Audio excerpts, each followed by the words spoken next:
angulaire of our partnership. And on that note, let me introduce our C, Richard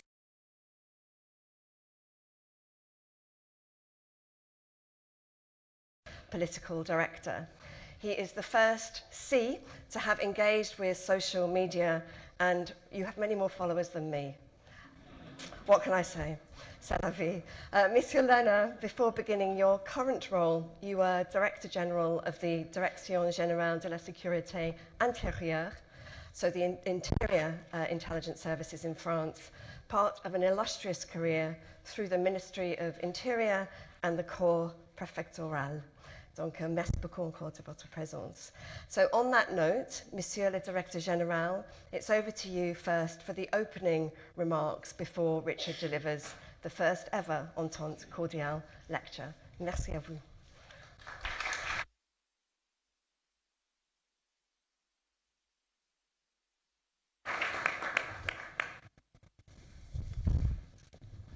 Madame l'ambassadrice, mesdames et messieurs, monsieur le chef du Secret Intelligence Service, cher C, cher Richard. Permettez-moi, madame l'ambassadrice, d'abord de vous adresser mes remerciements les plus sincères pour votre chaleureuse invitation aujourd'hui et vous témoigner de ma très grande joie de me trouver ici parmi vous à votre invitation. Je sais l'honneur qui m'est fait, madame, d'être reçue dans votre résidence en ce jour spécial, vous l'avez indiqué, où nous célébrons le 120e anniversaire de ce qui constitue à la fois un tournant de notre longue histoire commune, mais de ce qui aujourd'hui continue à irriguer, à fonder ce lien si spécial qui unit nos deux pays, l'entente cordiale. C'est également, je le dis pour moi, un plaisir, mais aussi un honneur, et je dirais même un privilège d'avoir aujourd'hui l'opportunité d'introduire la conférence annuelle de mon ami Richard. Je dis mon ami, je pourrais aussi dire, depuis que je suis à la tête de la DGSE, l'un de mes tout premiers partenaires quotidiens de jeu. Cette réception, madame, vient ponctuer une séquence particulièrement riche de rendez-vous diplomatiques. Je pense naturellement à la visite d'État que Sa Majesté le roi Charles III nous a fait l'honneur et le plaisir de nous rendre l'an passé. Cette année 2024 a également été marquée par la célébration du 80e anniversaire du débarquement allié en Normandie, et c'est pour moi l'occasion de rappeler notre reconnaissance indéfectible pour l'engagement et le sacrifice de nos alliés britanniques, canadiens et américains pour la libération de la France. Le Premier ministre, par ailleurs, Keir Starmer, a enfin assisté il y a à peine quelques jours aux cérémonies commémoratives du 11 novembre. Toutes ces célébrations nous fournissent l'opportunité de rappeler à l'ensemble de la communauté internationale, de rappeler à nos alliés, mais aussi de rappeler peut-être, et d'abord avant tout, aux autres, à ceux qui viendraient à en douter, à ceux qui chercheraient à les contester, à la contester, la force intacte du lien qui unit nos deux pays. Personne ne pourra la contester, personne ne pourra la fragiliser.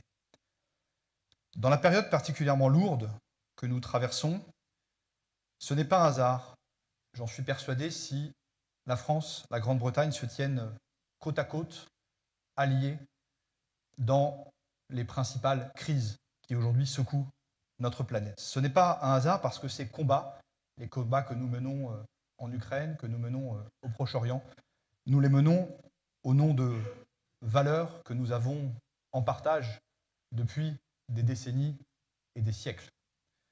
Ces valeurs, c'est d'abord le legs de la démocratie parlementaire, libérale, qui doit tant au Royaume-Uni.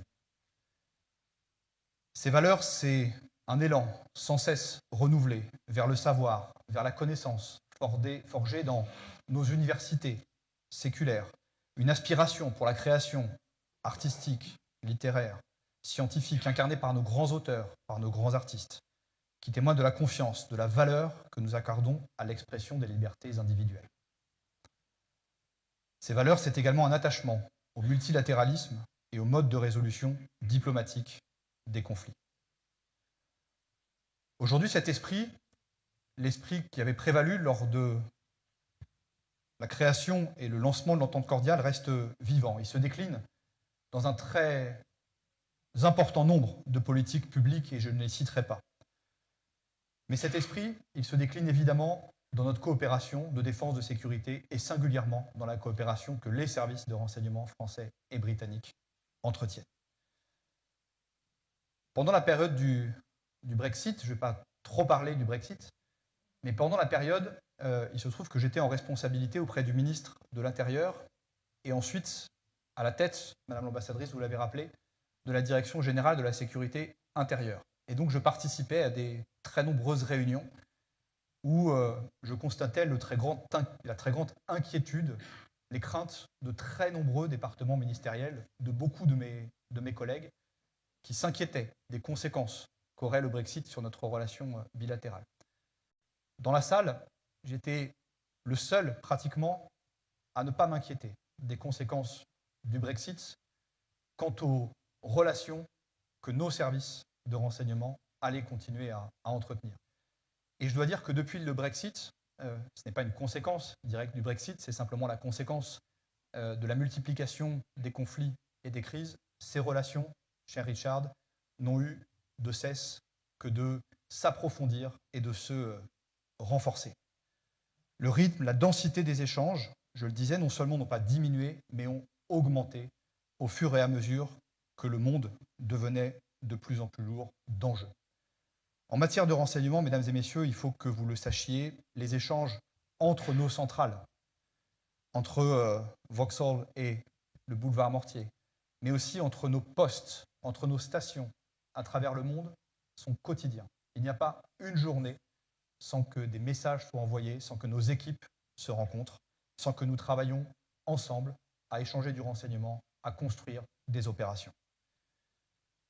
Cette coopération, elle s'incarne, bien évidemment, d'abord en matière de lutte contre le terrorisme. Et cette intervention est pour moi l'occasion, cher Richard, chère Madame l'ambassadrice, de vous remercier et de vous exprimer notre profonde gratitude pour la manière dont les services britanniques, et à commencer par le SIS, ont directement contribué à la sécurisation de l'événement majeur planétaire que nous avons organisé cet été.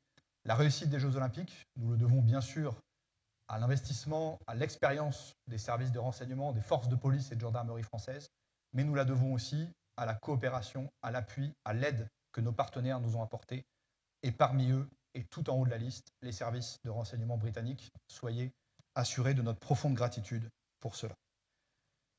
Mais cette coopération, elle excède bien sûr très largement le champ de la lutte contre le terrorisme et elle a su se densifier, s'approfondir au fur et à mesure que était accru le risque de mise en cause de nos modèles, de nos valeurs.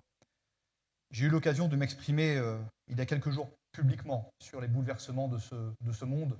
Je ne vais donc pas ici les détailler, revenir sur ce qui est aujourd'hui la contestation croissante de l'ordre international, des instances traditionnelles de régulation des conflits qui voient leur légitimité mise en cause. Je ne vais pas revenir sur la brutalité qui s'exprime de manière croissante aussi sur la scène internationale, dans le champ des conflits armés, mais sous le seuil aussi des conflits armés, dans le domaine informationnel, dans le champ cyber, en matière d'ingérence également.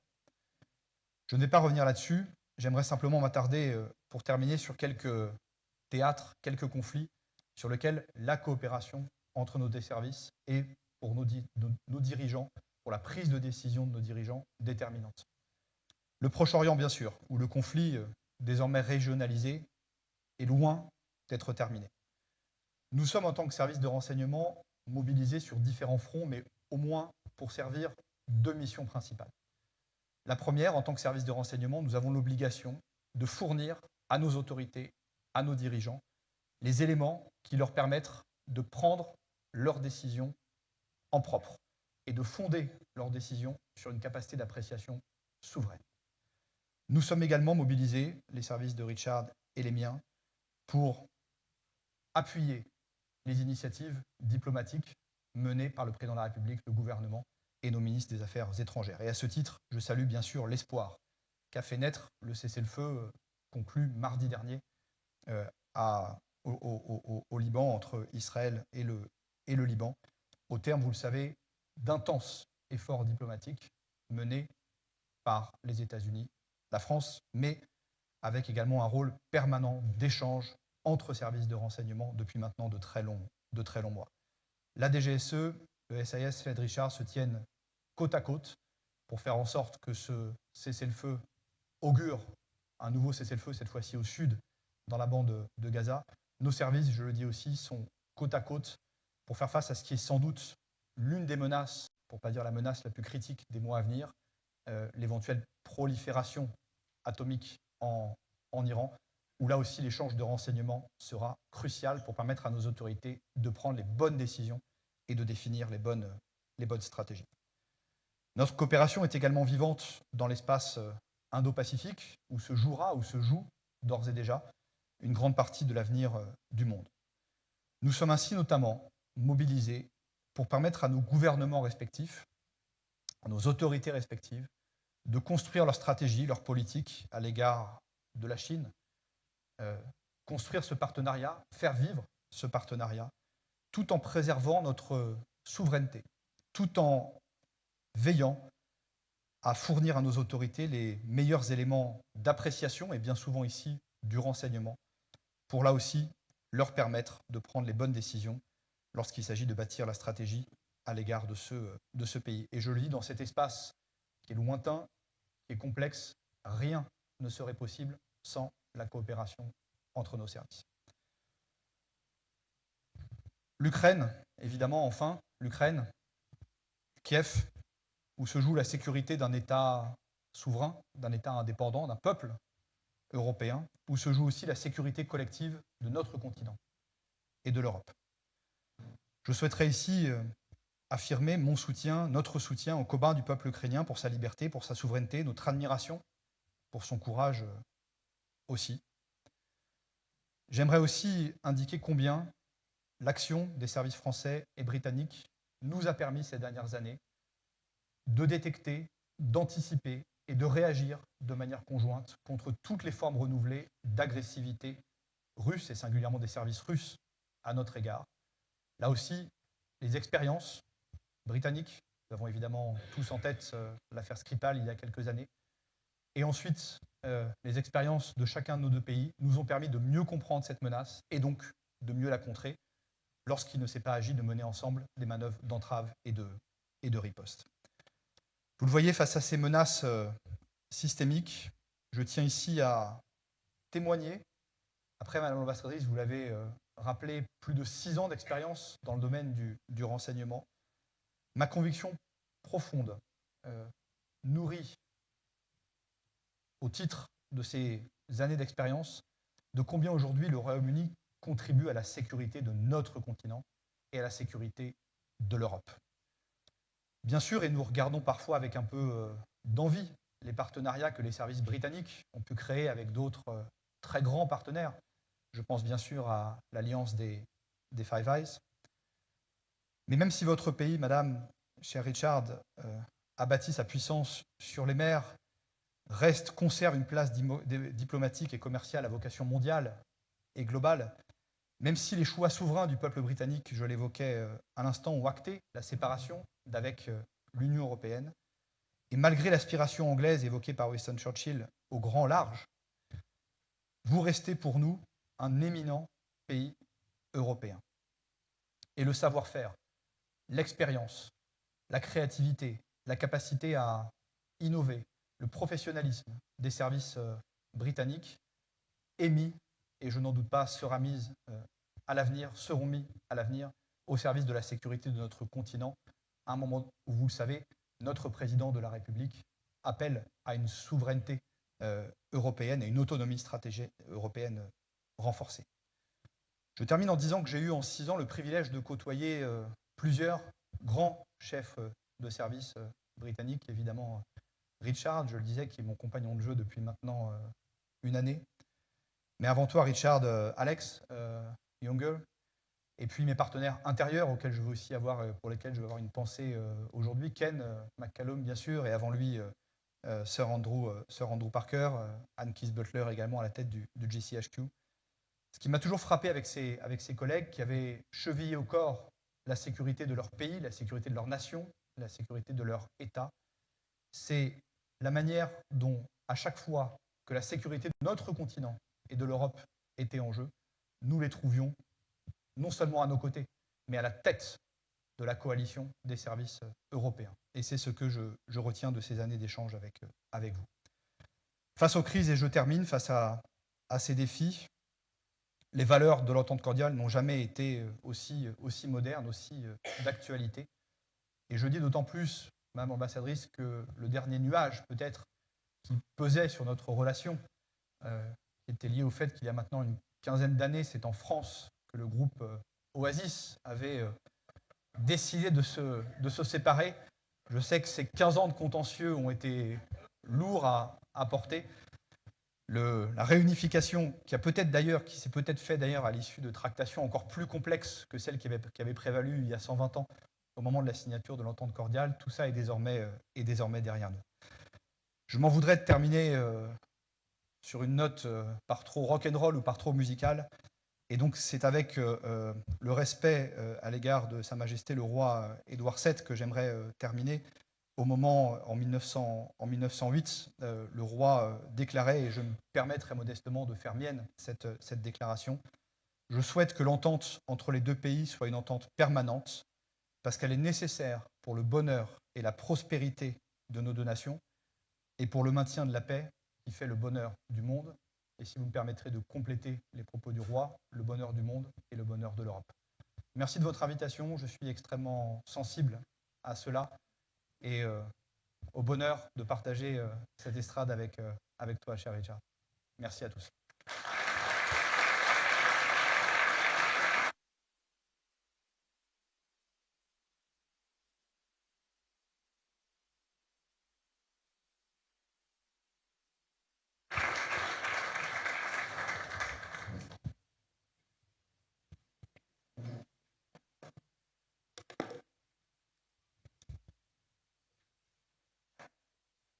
Your Excellencies, mon cher collègue Nicolas Lerner, le directeur général de la sécurité extérieure.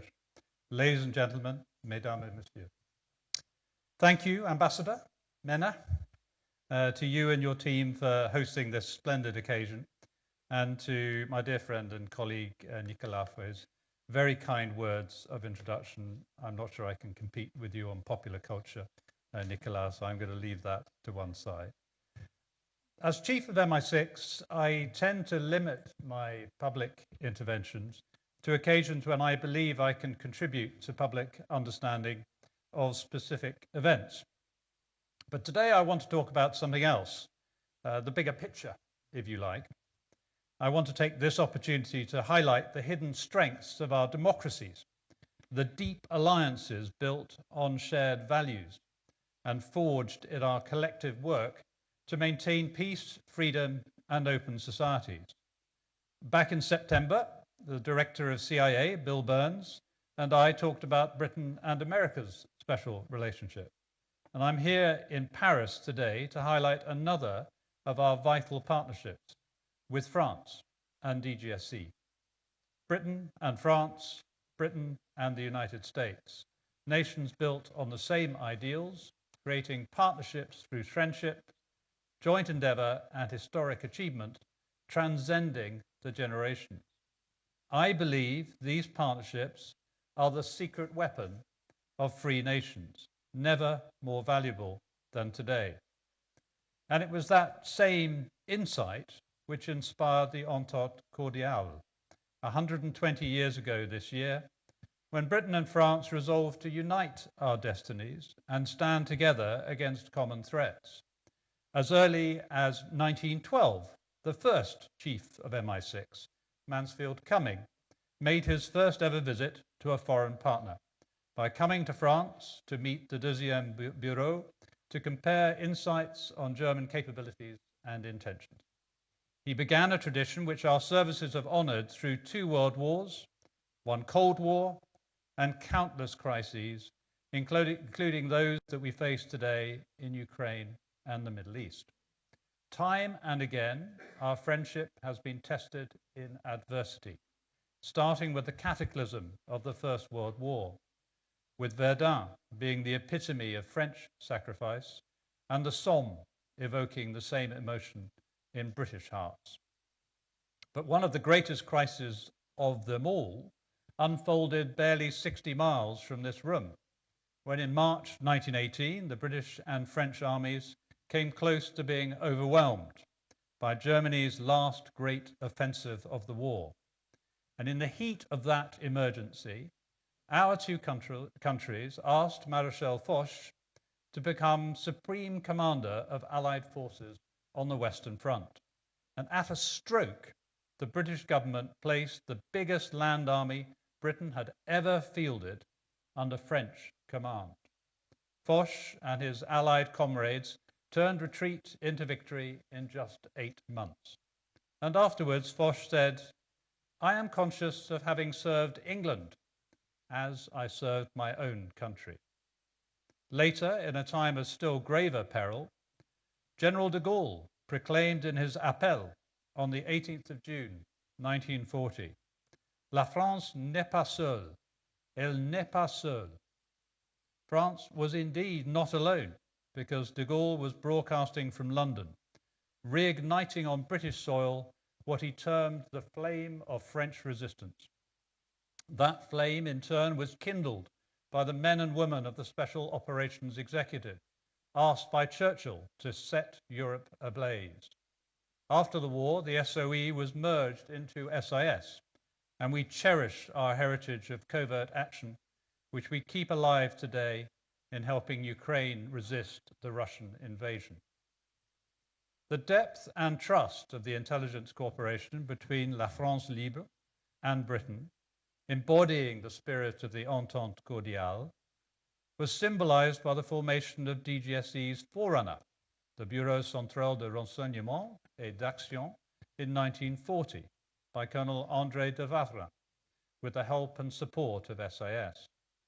This year we mark the 80th anniversary of the D-Day landings and the liberation of France. And behind that story lies an extraordinary example of wartime Franco-British intelligence cooperation. Thousands of French men and women chose to risk their lives as members of the BCRA's Century network in Normandy to provide vital intelligence on the guns, concrete, and steel of Hitler's Atlantic Wall. Everything from the arrival of troop trains, the locations of machine gun nests, bunkers, radar stations, and minefields. Long before the liberating armies stormed the beaches, the French people were the eyes and ears of the Allies, allowing the comprehensive mapping of German positions. The triumph of D-Day began with this triumph of intelligence, which united French courage and élan with the code-breaking brilliance of Bletchley Park and the agent-running skills of BCRA and SIS. Britain and France fought this secret war together, and earlier this month, President Macron and Prime Minister Starmer retraced the steps of de Gaulle and Churchill in 1944 to the Arc de Triomphe, paying their tribute to the shared sacrifice which has allowed all of us to live in peace and freedom. Today, the Franco-British relationship builds on everything we have achieved together through the Entente Cordiale to secure peace and prosperity in Europe and further afield. And that partnership, excuse me, has never been more vital. In 37 years in the intelligence profession, I have never seen the world in a more dangerous state. And the impact on Europe, our shared European home, could hardly be more serious. The menace of terrorism has not gone away. After retreating in Syria and Iraq, Islamic State is again expanding its reach, inflicting deadly attacks in both Iran and Russia. The Taliban, the hosts of Al-Qaeda, once again rule Afghanistan. And we have yet to have a full reckoning with the radicalizing impact of the fighting and terrible loss of innocent life in the Middle East after the horrors of October the 7th. We and our allies agree on the imperative of de-escalation, breaking the cycle of violence and delivering the ceasefire in Gaza that follows the hard-won truce in Lebanon. DGSE and SIS share reporting insights so that discussions about peace can benefit from a common intelligence picture. Iran's allied militias across the Middle East have suffered serious blows, but the regime's nuclear ambitions continue to threaten all of us, especially friends of France and the UK in the Gulf region. And the Iranian regime maintains its efforts to eliminate dissidents home and abroad. We must navigate the rise of an increasingly assertive China, which sometimes competes with our interests and whose values often do not align with our own. As the Prime Minister said at the G20, a strong UK-China relationship is important for both of our countries and for the international community more broadly. We play our part at MI6, keeping lines of communication open with our Chinese counterparts. However, when our values diverge, we must, as the Prime Minister said, respond in a way that shows that the UK is a consistent, sovereign actor committed to the rule of law, and we always will. Most of all, though, we again have a war on European soil. Nicola and I are in no doubt about what is at stake in Ukraine. If Putin is allowed to succeed in reducing Ukraine to a vassal state, he will not stop there. Our security, British, French, European, and transatlantic, will be jeopardized. The cost of supporting Ukraine is well known, but the cost of not doing so would be infinitely higher. If Putin succeeds, China would weigh the implications, North Korea would be emboldened, and Iran would become yet more dangerous. We have recently uncovered a staggeringly reckless campaign of Russian sabotage in Europe, even as Putin and his acolytes resort to nuclear saber-rattling, to sow fear about the consequences of aiding Ukraine and challenge Western resolve in so doing. Such activity and rhetoric is dangerous and beyond irresponsible. We have no doubt that our Ukrainian friends have the will to win. SIS and DGSE intelligence has been critical to calibrating risk and informing the decisions of our respective governments so they can navigate successfully Putin's mix of bluster and aggression. As our two leaders affirmed in Paris, France and Britain are united and unflinching in our determination to support Ukraine for as long as it takes to defeat Russia's war of aggression and protect European security and the international order. Together, Europe and North America have many times Russia's GDP and defense budget. 75 years after its foundation, we have a larger and stronger NATO than when Putin invaded Ukraine. Our allies in Northern and Eastern Europe are sharing their expertise from their long and bitter experience as Russia's neighbors. We know that we all need to do more. That's why the British government has committed to spending 2.5% of GDP on defense. But we should never doubt that our alliance has strength in numbers, both economic and military, and our unity of purpose makes that count. Putin, by contrast, is jeopardizing Russia's future, pouring vast sums into his military machine and squandering tens of thousands of lives, Russian and now North Korean, in his catastrophic conflict. Putin has made Russia demandeur to Tehran, Pyongyang, and Beijing. I do not doubt the transactional consequence of that arrangement and the succor it brings to Russia. But it is a transaction. There is no real trust or respect. Its roots are shallow. There are limits to the partnership. As Nicola and Sir John Scarlett, one of my distinguished predecessors here today, they would tell you that trust, mutual respect, and unity of purpose sit at the heart of every enduring alliance. As I've warned previously, Russia should avoid the classic error of the authoritarian state, which confuses the splendidly irreverent clash and thunder of democracy with weakness and irresolution. Our democracy is our strength, continuously bestowing legitimacy on our leaders' decisions. Since the summer, the UK has a new Prime Minister, France has a new government, and America has elected its next president. For decades, the US-UK intelligence alliance has made our respective societies safer. I worked successfully with the first Trump administration to advance our shared security, and I look forward to doing so again. Together, as allies, our collective strengths will outmatch and outlast Putin's morally bankrupt axis of aggression. The 120 years of the Entente Cordiale remind us of the deep roots of our friendship and how often we have risen to even graver challenges with courage, determination, and ingenuity. On both sides of the Channel, the cooperation between SIS, GCHQ, and DGSE, together with our sister services, MI5 and DGSI, lies at the secret heart of the Entente Cordiale. Officers from MI6 and DGSE work arm in arm, countering terrorism in forbidding locations, preventing the proliferation of weapons, and countering Russian aggression. But we do not just cooperate on the what, the intelligence picture, but also the how, devising together the means for discovering the information our governments need to guarantee our security.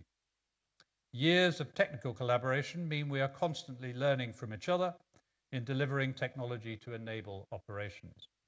We've shared our AI strategies to understand its potential and assess the threat it poses to free societies.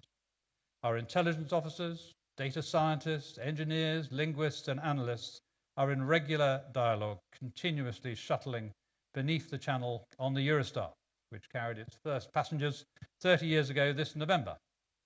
These professional and personal connections, built up over many years, like mine with Nicola and those of our leadership teams, help us to have honest conversations and make pragmatic decisions. We frequently apply a best athlete approach to operations, where we decide which agency would be best placed to pursue an opportunity for our shared benefit. And talking of best athletes, as Nicola noted, our teamwork was demonstrated to the full during the Paris Olympics, when we worked together to keep the athletes and spectators safe. The backdrop to Paris 2024 was far from rosy, with threats in various guises. My service and our UK counterparts worked hand in glove with French colleagues, just as they supported us so brilliantly in the run-up to London 2012, to help them deliver a successful Olympics, a fantastic exhibition of all that is great about France and Paris in particular. Who here will forget Spencers silhouetted against the magnificent Grand Palais, or the roars of the crowd around the pool in La Défense as Léon Marchand raced to gold after gold? The global showcase of the best of humanity simply would not have happened safely without the work and commitment outside the stadia of the men and women of DGSE and DGSI, and I pay tribute to them and their police colleagues. In our business, success is often invisible, but no less valid for that.